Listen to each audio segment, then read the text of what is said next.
You are now tuning into the Death to a Slave podcast. Keep your ears and eyes open, quick thinking, fast moving to the modern day and time. I'm a man of many names, many aliases, but for this luxury environment, I would like to go by Luxury Codes. Yeah, yo, it's your guy Doc. I'm here with my wonderful co-host. We're gonna chop it up. We're here to discuss some real life issues. We're gonna have a good time. We're gonna build, so don't go nowhere. Peace, everyone. My name is Sister Sacred. I am clearly the goddess of the room, ready to have a powerful conversation about enriching the Black community. So let's get into it. You are now listening to the Death to a Slave podcast, a show where we have unapologetic conversations about the Black experience in America, with the goal of creating a paradigm shift from slave ship to ownership. Let's talk about it.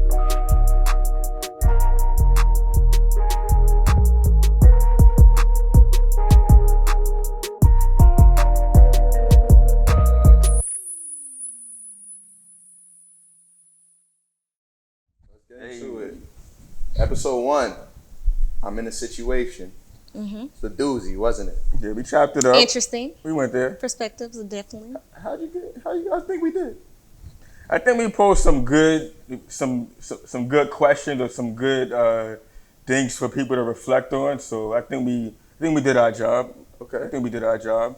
Okay. I'm hoping that we change some mindsets about it, Change that some it is mindsets. advantageous to be in a monogamous relationship. Let's see. Well, we need people to like, comment, and subscribe. Let us know how y'all feel. Yeah, if you haven't gotten a chance to tap into I'm in a situation, please check us out. Available on all streaming platforms. But for today, we're going to move away from relationships and go into, as Sister Sacred says, business ships. Business ships, yes. So, guys, I do have a question to pose to you all. What makes it so challenging for Black people to build and maintain a business?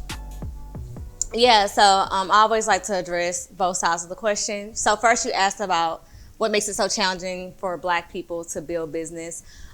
There's always a hidden agenda at hand. The Black community is in concentrated disadvantage already. We're in a cycle of poverty, and that dates back to slavery. We can talk about the transition in time. We're talking about segregation, mass incarceration. We can talk about redlining. All those things are basically against the Black community. So we're starting at a negative.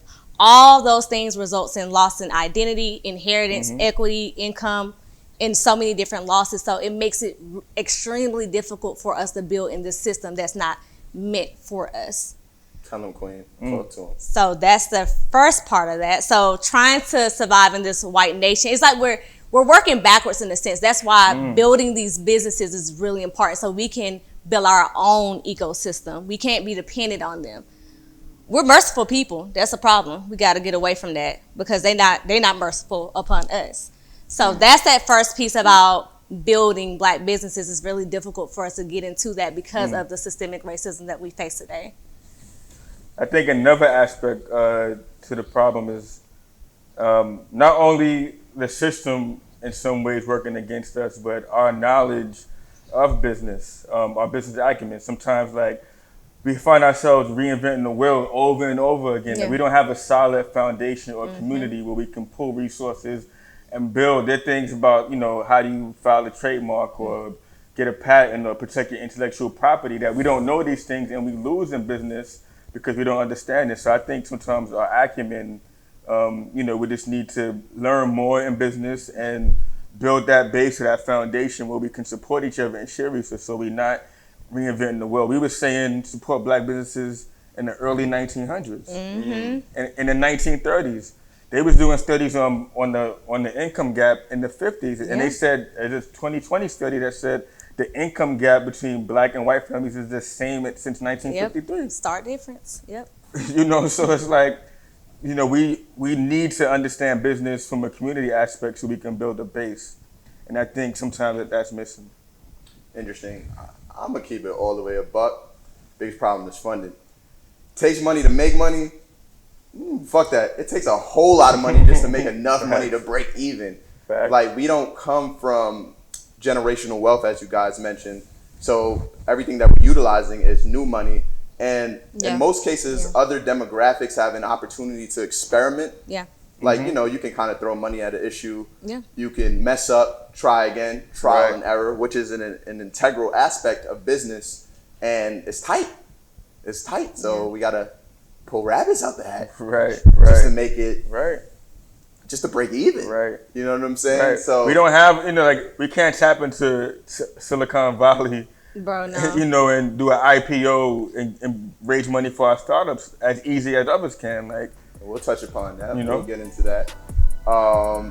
But despite all of that, why is it still advantageous for us to even pursue entrepreneurship then? Or pursue constructing a business? I kind of want to, before we get into that, I kind of want to touch on a point that you made about, like, we always are reinventing the wheel. Because like, a lot of Black people that do make it, they end up leaving the communities and not bringing that knowledge back. There's no transferable skills there. Like, they're not willing to do that. It's like brain drain. Like, I learn what I can, right. and then I just leave keep my it moving. community. Now, instead of saying, oh, let me work with these, you know, these companies, right? These high-up companies, right? And learn from them. Take that knowledge you learn from them and bring it back to your community. Build your own. Like, we're not doing that. Yeah. So we're literally starting back over and over and over again. Like, somebody's already lived through this. So why not teach our youth this, how to combat these issues? Well, I have to play devil's advocate here a bit. We can't act like Black people ain't hard to work with. Bro, yeah.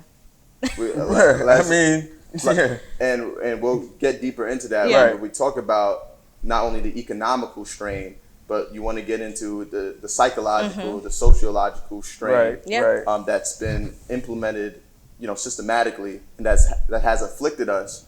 And when we attempt to come together, and I'm sure you guys have all had Yeah. experiences with this. It's like you're trying to rally the troops, Yeah. and like everybody wants to be a chief, Yeah. and no one wants to be Yeah, an Indian. I mean, and everybody can be a chief if we work systematically together. But it's like sometimes we tend to be counterproductive. Yeah, often Right. it's a struggle with the power dynamics when people are working on a certain project or with a business. Like, someone ends up thinking they're not valued in the company. I'm like, listen, like, we don't have time for all that. There's like, a deeper issue with jealousy and envy in in, the our community. community at large that spills over Yeah. into our issues as far as building economics. There was a quote I seen before.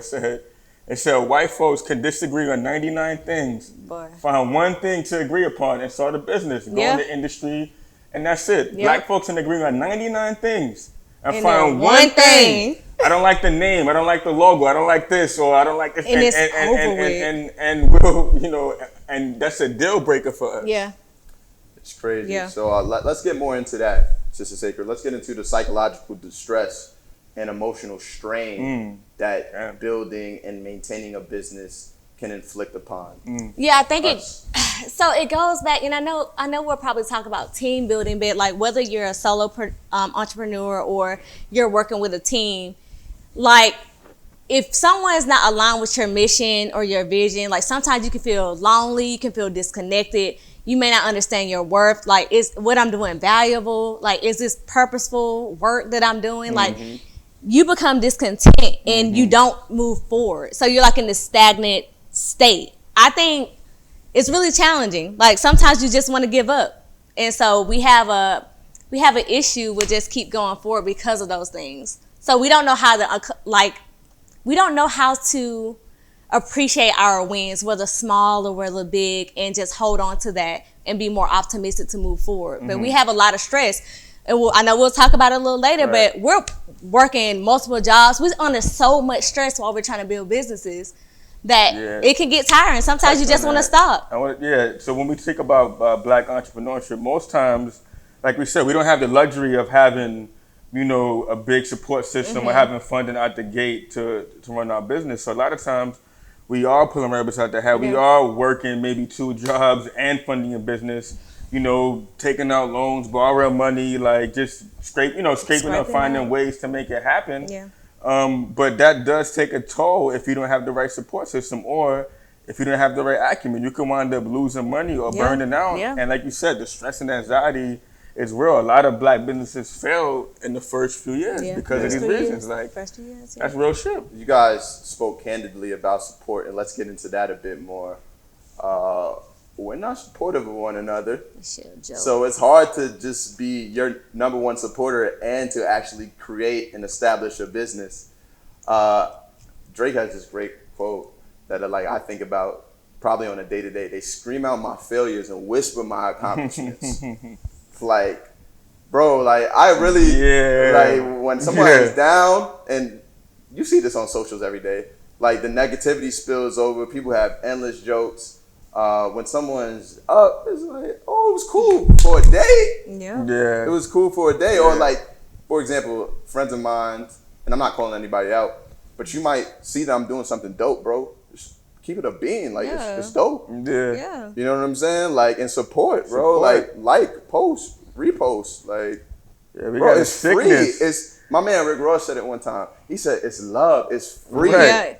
I'm not even asking for $1. Like, I'm asking for like a like, a share, a repost. Like if my guy got a blog or a business or a cookie company or an instant company, a beard oil company, whatever it is, I'm gonna treat it like it's my company. Like I'm gonna support it and promote it like it's mine, because it is. Like, we one and the same. Like, we can't just, I think we have an ego issue sometimes where it's like, who do he think he is? Start this company or do this, so he shouldn't be doing that. Like, I think that's embedded in some of us. That's a mentality that we need to talk to and we need to break. It's a slave mentality. It's a slave mentality. Yeah, it's a black inferiority complex, definitely, because I think a lot of people don't believe black people can produce these high quality products and services. The white man's ISIS colder. Like, we out here buying Gucci, all these, luxury brands, but we can't. There are black luxury brands out now. Like, no one wants to support them. A few, but yeah, but no, I'm just saying, I'm talking about even locally. Like,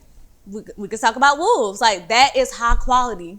Right. No one wants to support, though. That shit is hard in the black community. We look down on each other like, nah, I'm good. Like, I'm not supporting you. I ain't putting money in your pocket. We get questioned. They don't question a white man. They really don't. Right. How you do this? How you able to maneuver all this? I don't get it. No, Some I got to can't do be it. up. Yeah. How'd you do that? How you make that? How you something? It's always something. So it's crazy. Support, man. We need to come together a bit more, collectively speaking, and just show love where you can. Like, I mean, I'm from Brooklyn. Show love. That's a Brooklyn way. That's something that's ingrained in my DNA. Yeah. You know what I'm saying? And like I said, it's not always about $1. Right. Yeah. You know what I'm saying? It's about like just the love, the repost. Yeah. Right. You know this game. Like, this game requires people to get behind you, like people with a certain cachet, a certain social capital. Right. And that's all. That's all we It's asking free for. to repost or to even word of mouth to let someone know, maybe I don't need certain products, but if I know, like, I might not need candles and stuff, but if I know women I got friends who I know buy candles, I'm gonna put a word in for my friend who started a candle business. Yeah. Because I try to put the same energy out that I want to get back in return. So it's like, how do we expect to not support others, but when we have our own product, that's when we want to get on socials and we want everyone to support us. It doesn't work that way. We got to put the same energy out that we want to get back. That's why I try to make it a point to support black and brown businesses as much as I can. I feel like black people support each other when it's free. Like, hey, what's that? The episode's called "What's Up with the Discount?" Like, hey, let me cut that for free. Right. Or there's no even exchange or anything. Discount? Or even if you find an influencer, you give them something, right? Hey, just, make a reel about this. They doing a poor ass job. Like, bro, what the fuck? This shit free. What the hell you doing? Like, you have a following. You came and do this shit right. But then you see them next day, they posting whatever new sneakers they don't get. Right? Yeah, like, that shit free advertisement. It just don't make sense to me unless the shit free. Yeah, but there's a support aspect, and there's also like, we can't, with our management of money, like, I feel like, for example, there are things that I'm gonna buy anyway. Yeah. I'm gonna drink coffee. I'm gonna do certain things on the daily. I'm gonna buy detergent. Certain things I'm gonna do anyway. I like fashion. I'm gonna be shopping for a minute. Yeah. So if I know that, it's not costing me more to say, okay, I'm gonna find the black and brown business owners who supply these products. It doesn't cost me anything different to support my man who sells T-shirts or go to the cafe down the block that sells. Like, it doesn't cost me any more. And we have to think like that. Like, we don't have to, as blacks, we don't have to go outside of our reach we can support ourselves and build a sustainable economy by just doing the things that we already do, even when it comes to business.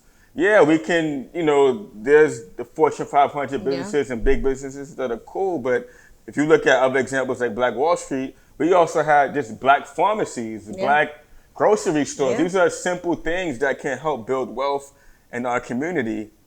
And because we're divided for the most part, and we talked about earlier, jealousy and envy, these simple things we can't accomplish. Yeah, I make it my duty to support. I'm for real. Yeah. I drive the extra mile. She does. The word of mouth. If I'm, like you said, if I'm using a product anyway, I'm going to find a black business. Right. I'm not saying I'm 100% there yet, but that's where I'm trending towards. Right. I make it my duty. If I know you personally, that's even more love. You know what I'm saying? That's this. I make it my duty. There's no envy there. I love and support everybody. So, unfortunately, familiarity breeds contempt. Yeah. That's also true. People within your circle are less likely to support you than people that you probably just met off the street and who are just impressed naturally by who you are and how organic that you can be. So it's interesting. Starting, building, maintaining a business. It's just it comes with a lot of challenges. Yeah. And it can be very complex. And it oftentimes requires us to pull rabbits out the hat. Yeah. We've made mention of that phrase throughout the episode thus far. Sister Sacred, what does that mean exactly? Because we don't want to just say things without breaking it down. I know everyone pretty much relates to pulling rabbit out of a hat with a magician. So in the context of business, it's making the impossible possible. Like literally leveraging every ounce of resources that you have, pulling people together to keep your business running, make it optimal. Like you're doing it off of faith. Half the time we're doing it off of faith. That's what it is to me, pulling rabbits out the hat. Yeah, it's a magician's trick. Yeah. It requires some level of witchcraft and wizardry just to establish a business due to our proximity to resources. Yeah. Yeah. You know what I'm saying? And let's actually delve even deeper. Like, what is it actually, and when it comes to its relation to business? What rabbits are we referring to? There's several. I think from a financial aspect, which you just spoke on, business operates at a certain pace. It's like a moving train. If you do business the right way, it's a pace that whatever prospective industry you're in, it moves. It moves on certain schedules or deadlines, or you have to meet invoices. You have to operate within that capacity. And it's not personal. So sometimes with us not having as much access to business capital, we find our ways pulling money from other places or other people, borrowing, robbing Peter to pay. Like we find ourselves, I'm not going to, legally or illegally, like we find ways to meet that demand. But also pulling rabbits out the hat can also mean like the intangible things like the time, the resources that we spend into building a business, whether it's doing research or educating ourselves, staying up hours of the night, perfecting our craft, whether it's building certain relationships that you have to forge in order to make your business run. So that's a skill in and of itself that, up and coming entrepreneurs face. We find ourselves having to forge kind of, relationships or go out of our way to meet people and build teams. These are things that are intangible that, that's a great resource that, we have to tap into. That's a dope point. Like on my list, I have leveraging personal credit, applying for microloans, taking on multiple jobs to finance the business, playing games of chance, the lottery. You know what I'm saying? Like scratching working the gig tickets, economy, whatever to make it happen, Captain. Shake it down, trying to make it shake. But what is at the core of why we have to pull rabbits out of the hat oftentimes? I think it's a couple of things, but I want to address two of them. So one is the financial literacy that we lack. Like Black people, we tend to be knowledgeable about borrowing and managing debt, but we don't necessarily know about, how to knowledge on risk, insuring things. We don't know about investment. That's becoming the trend now. Like people on the wave now. But I think that's one thing. And then secondly, I would say we don't have equal opportunity to access the capital. We just don't. Right. Not compared to white. So I think that's something that's really hindering us.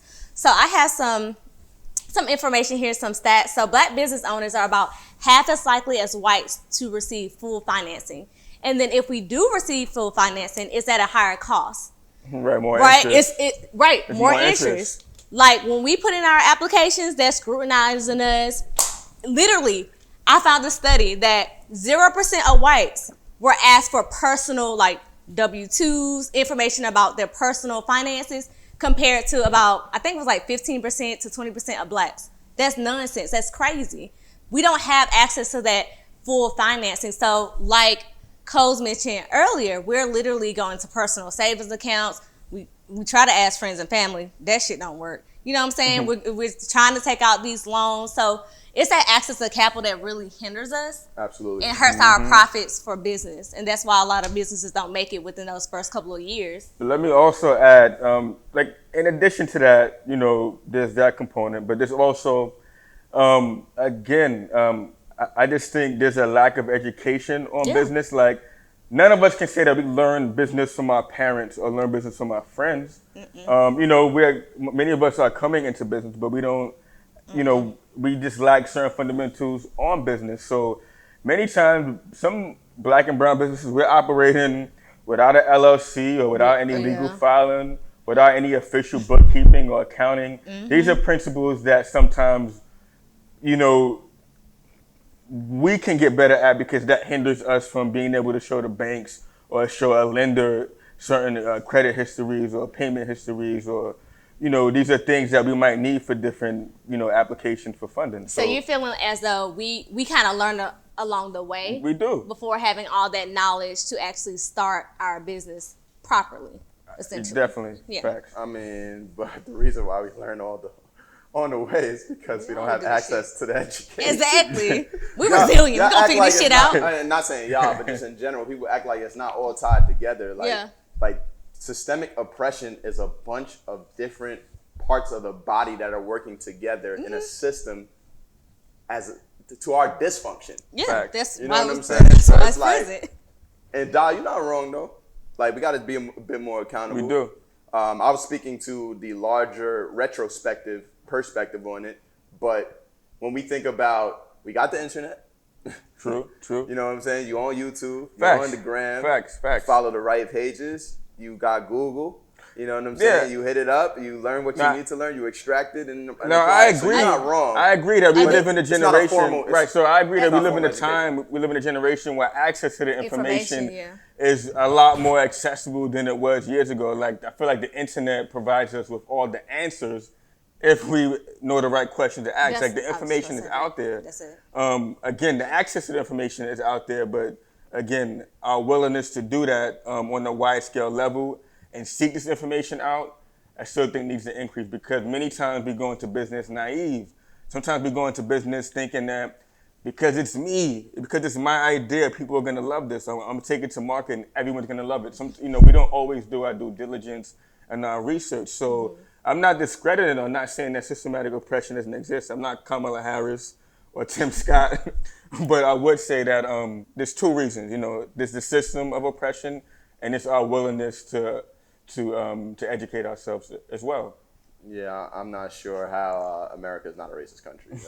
Like sis, Auntie Kamala, like, come on, man. Let's not do that. Let's not do that. You know what I found to be an interesting data point? Black entrepreneurs start their business for about $35K capital compared to $107K for white entrepreneurs, which gives an indication on the stark difference in income gaps. That's crazy, man. Yeah, that's deep. Black entrepreneurs report higher levels of debt relative to revenues. So we can't, it goes back to what we said, not just build it, like you can build it, but will they come? You know what I'm and will it sustain? Yeah, that talks about the sustainability of the business. Right. Yeah. Can we maintain? But let's move into a different topic, because we kind of have been discussing many of the challenges, whether it be internal or external. There are different approaches to business. And this is where we want to kind of educate our audience a bit as well. Do you guys know the difference between a small business and a startup? I know a startup, you're trying to reach a larger audience, and typically you try to get major investments and you no longer, I don't know, you no longer work as, I don't want to say that you're not the owner of it.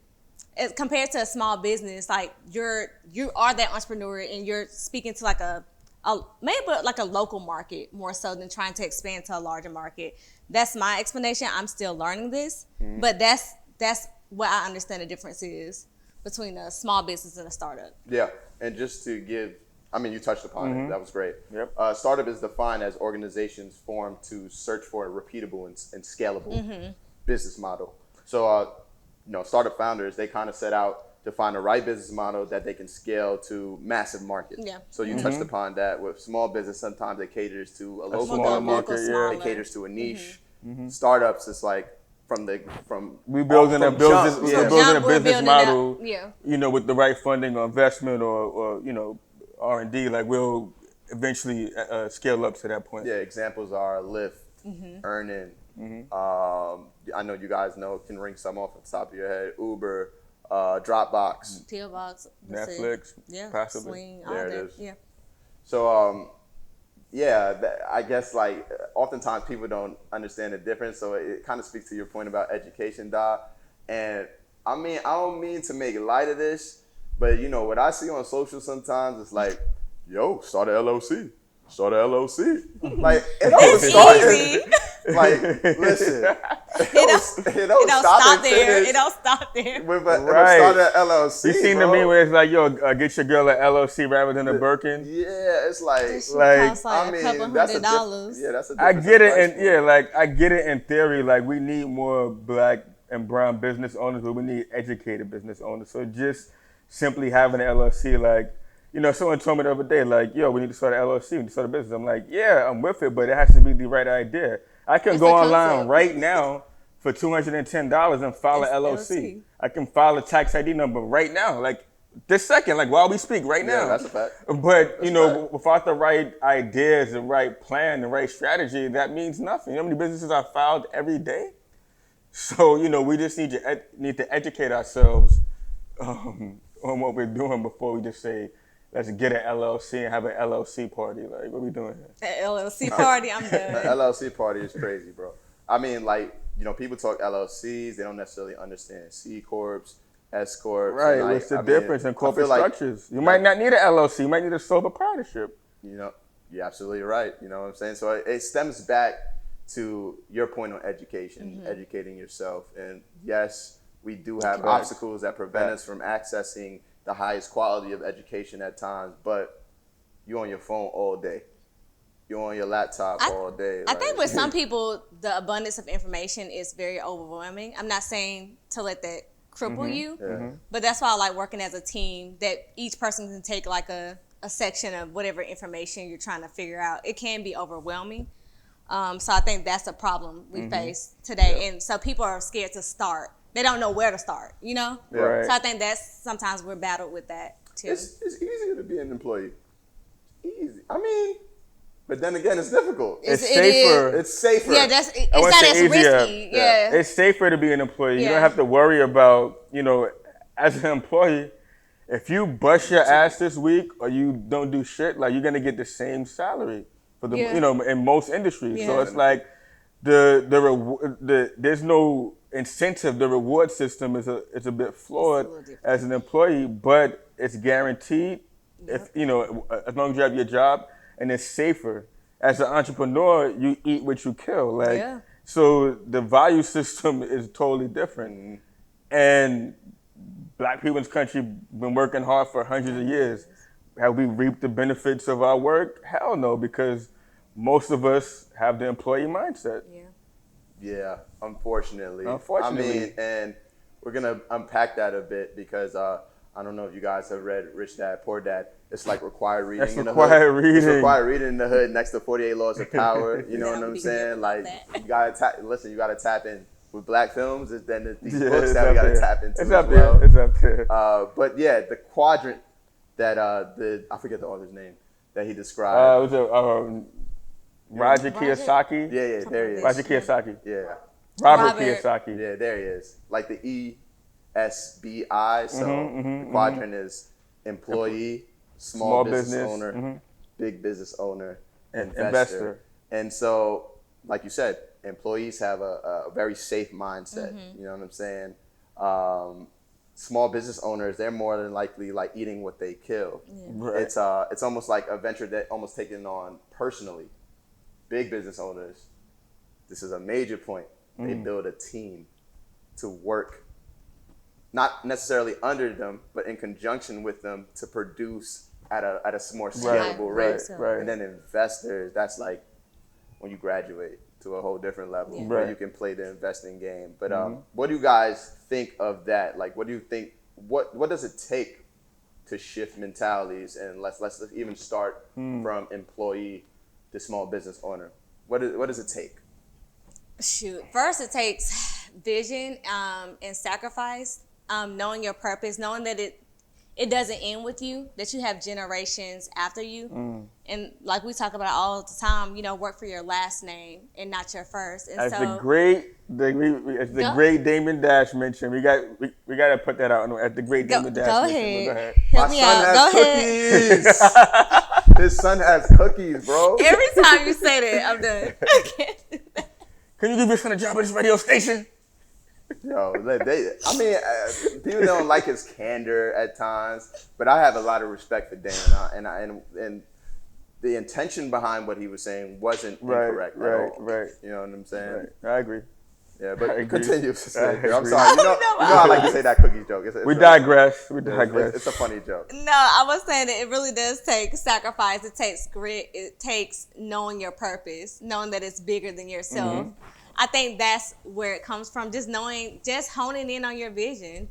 That's the first thing. But I mean, people are real comfortable with being an employee. Very comfortable.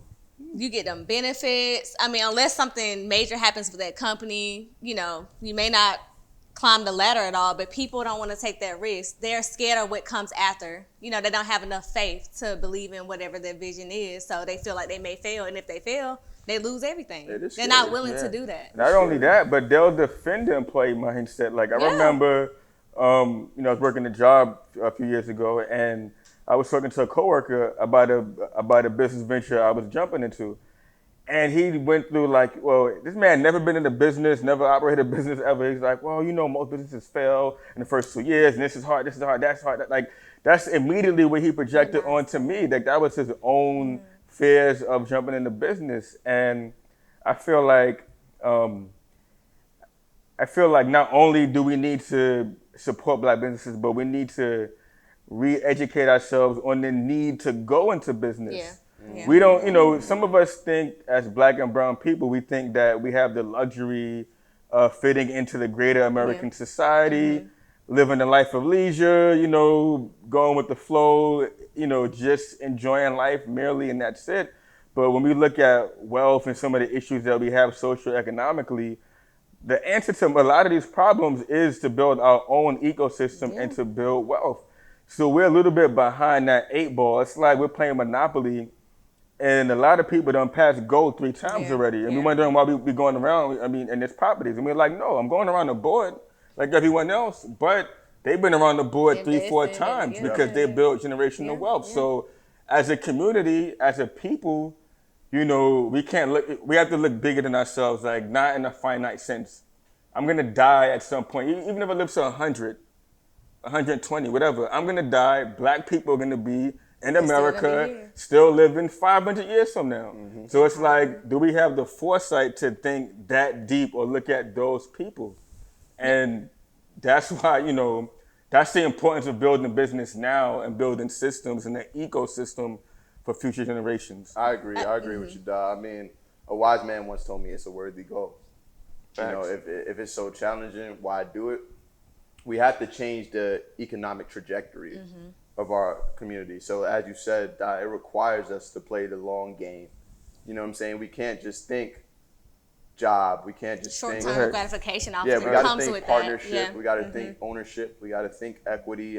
These are terms that have become in vogue over the last couple of years. But you can't just talk about it. You got to do it. You know what I'm saying? Right. And as the philosopher Marshawn Lynch once said, I'm trying to restore my community. Trying to restore my community. When you have a Black-owned business, you can hire other people of color You know what I'm saying? Put money in the pocket.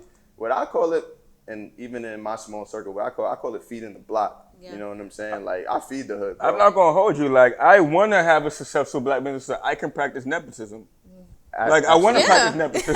I'm not even gonna hold you. I want to practice nepotism. Yeah, absolutely. You create your own Am I rules. wrong? Like, No. Nah, bro. Like, we see it every day. Like, Yeah. working in corporate America. Like, we see it every day. Like, I want to practice nepotism. Ain't nothing wrong with that. Yeah. Indeed. I mean, breaking the cycle of poverty, creating a legacy is incredibly important. Like, why do it? That's big. Living check to check, that shit ain't. Yeah, that that's shit not ain't the the life. wave. I be yo, up like, that shit a struggle. That shit Yeah. is not That's the wave. That's the majority of us. Like, Yeah, it is. And like, One check away from everything being I feel gone. like just breaking that cycle of like relying on the On that- next little, man, it's little money, that little, little check your little come dollars. yeah, Like, just to get you, you know what I mean?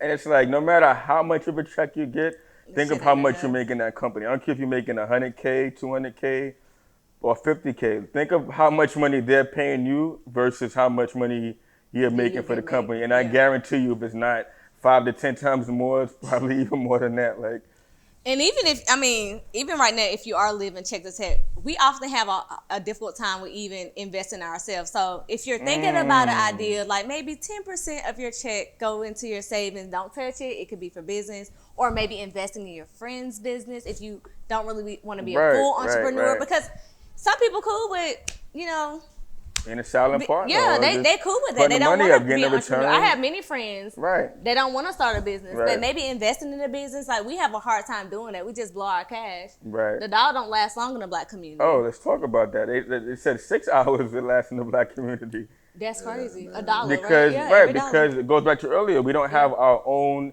ecosystem. Yeah. So if you get paid, or I get a check, I'm going to the pharmacy, or I'm going to wherever I'm going. I'm Yeah. spending that money with others. I don't have many black-owned pharmacies or stores, grocery stores, or convenience stores, or what have you. That appliance store that I can put the money in. So even though blacks bringing $1.1 trillion per That shit year, gone.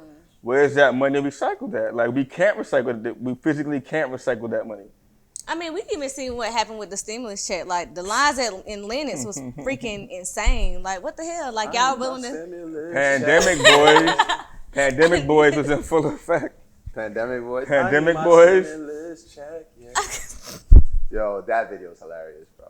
I need my stimulus check, yeah. What? I need my stimulus check, yeah. So yeah, let's talk about solutions, man. Facts. Let's talk about solutions. We did this with I'm in a situation. Now we're doing this with what's up with the discount. What can we do as content creators, as artists, designers, entrepreneurs within the culture to improve the current reality? It goes back to what we all said about knowledge. So when you are starting a business, we really do have to understand that there are basic needs for the business. Like you need to go in that R&D, research and development. You need to test Talk your about it. products, okay, to make sure that your brand is efficient. You know what I'm saying? So before why it's unbranded, you want to make sure you test your products, whether you do focus groups, surveys, get people to feel your product and to tailor whatever your services or your product is to make sure it fits the needs of the community. We often don't do that. We think our ideas is amazing and that everyone will love it, like you mentioned. Right. But we really have to go into that research aspect of it, and a lot of people don't do that. So that brand end up failing dramatically. So that's the first thing I would, touch on. There's power in branding. Yeah. So you want to create a brand that's distinctive, trusting, exciting, and reliable. So like you said, product is instrumental. Yeah. Your story, narrative, messaging, incredibly important as well. Because are you solving a problem? Are you fulfilling a need? Is this something that your consumers feel good when utilizing, whether it be a product or service? So those are incredibly important. You want to communicate quality. You know what I'm saying? First It's and like foremost. I'm luxury codes. I'm not just going to say I'm luxury codes. I'm going to You'll be about communicate it, yeah. quality. Yeah. Like if I'm going to say such a thing, I have to be about communicate that. it through Yeah. my actions, behaviors, think product, and services. I think a lot of times we have a hard time communicating our brand voice in the market, and people with other communities with marketing dollars or money behind them find an easier way of doing that. But to the point of like, what are some solutions?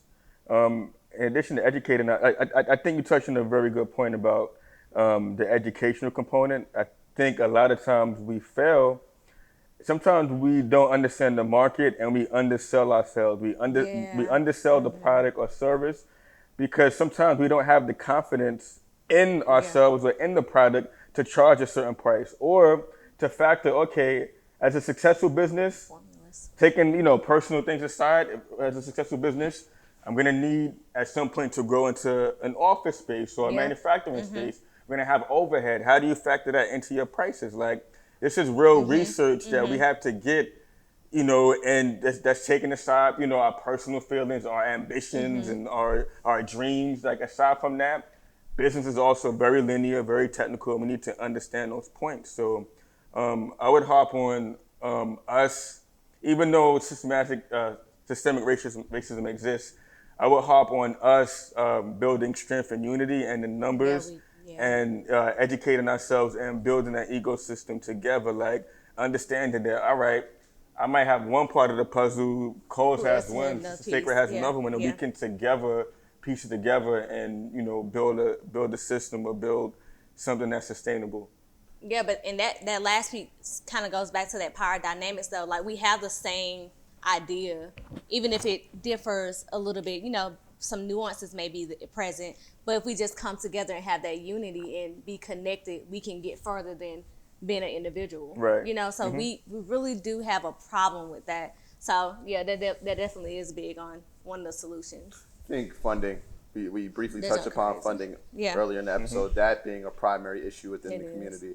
I think alternative ways of funding, whether it be crowdsourcing, which we can touch upon, Kickstarter campaigns, like raising money within the community, whether it be underwriting and looking for these angel investors, if you decide to take the startup approach. You know what I'm saying? Whether it be direct public offerings, DPOs, which you have to go through a vetting process with your attorneys and lawyers to create. It's more compliance based compared to the crowdfunding avenue. Right. It's more compliance based. Yeah. So it's like there are these other alternative funding methods that we have to educate ourselves on. We talked about education. Yeah. And like you said, it doesn't have to be just you. You know what I'm saying? Like, if you are more suitable to take on research, you do the research. If I need to get out there and communicate what the brand is all about, like if I need to put my face in front of a camera and I'm strong and talented in that regard, I do that. If you're great at creating the product, if you're the creative, you're the incredibly dope producer, you know what I'm saying? You create the product. I think what is at the source of a lot of our issues is like everybody want to be everything. Yeah. You know what I'm saying, bro? Everybody can't be the creative director, bro. Everybody can't be. Everybody can't develop the product. Everybody can't get in front of the camera. Like, it's just. It reminds me of like even in my work, like with grants. Like, clearly you want a team that's multidisciplinary, right? Everyone brings something to the table, their expertise, and they have the strength where you're lacking. That's the whole point of a business. Like, if you get that team and you have everyone work on a different aspect of it to build it up, that's what we're lacking. A lot of people, like you said, everybody want to be on top all the time, and that's a disconnect. But when you find those right teammates, like, you gotta cherish them. You gotta hold them close, man. We gotta value each other, and it goes back to, like I said, I really think there's a greater issue of jealousy and envy in the Black and brown communities, and it spills over into business. Yeah. So it's like we have to find the value in ourselves and be confident in ourselves in order to see and not be threatened by someone else's power. Like, if I'm working in a group, working on a project, and I see someone come in and knows how to do something better than me, I'm going to let them take reins over that. I don't have to be the guy in charge of everything or running everything. If you know something better than me, I'm going to ask you how we doing, so how to do that. Yeah. What's and the the minute we do that and we're not reinventing the wheel, we can go a lot further because many of us are trying to get to the same destination. Yeah. How many times in our community do we see 10 businesses doing the same thing? I go in my neighborhood alone, there's like 15 patty spots in a 10-block radius. Yeah. There's Yeah. probably 10 to 15 barbershops in a 5-block radius.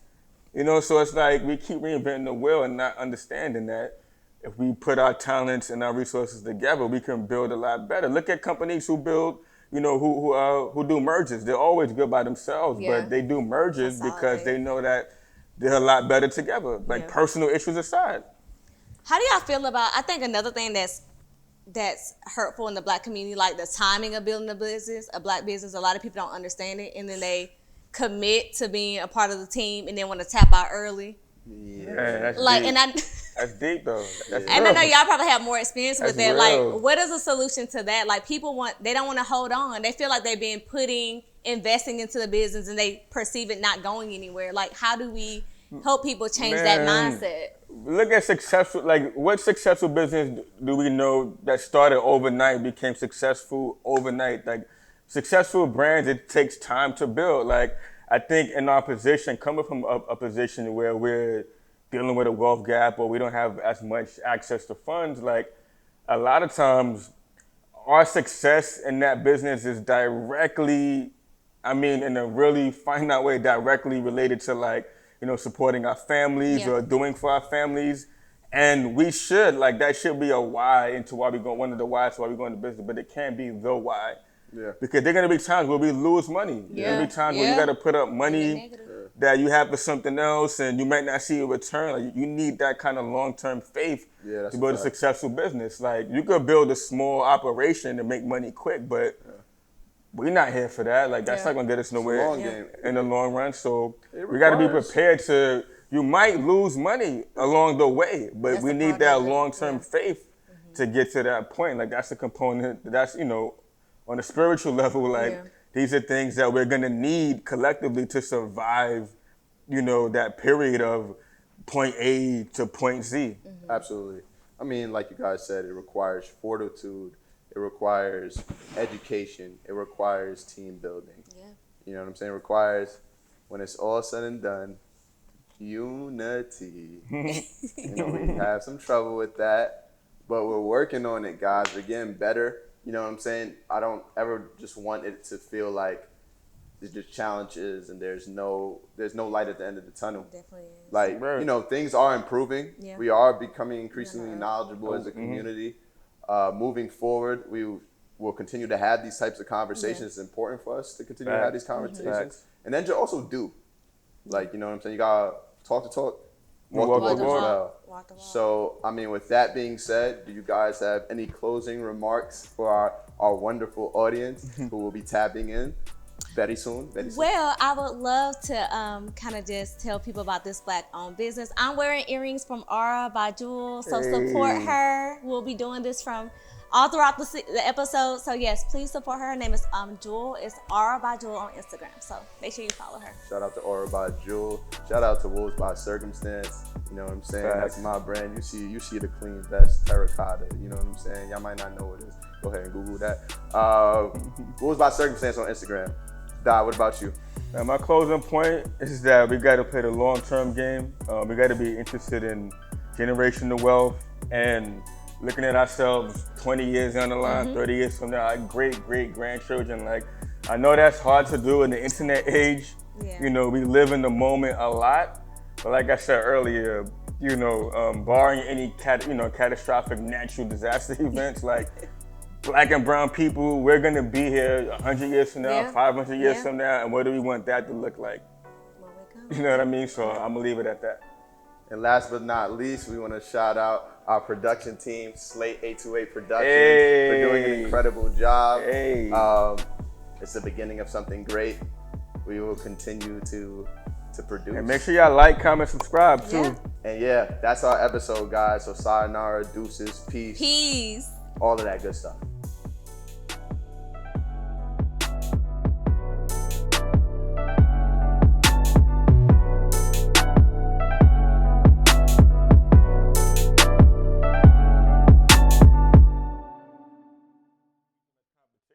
What does Louis Vuitton do? They hire Virgil. Now he's head designer.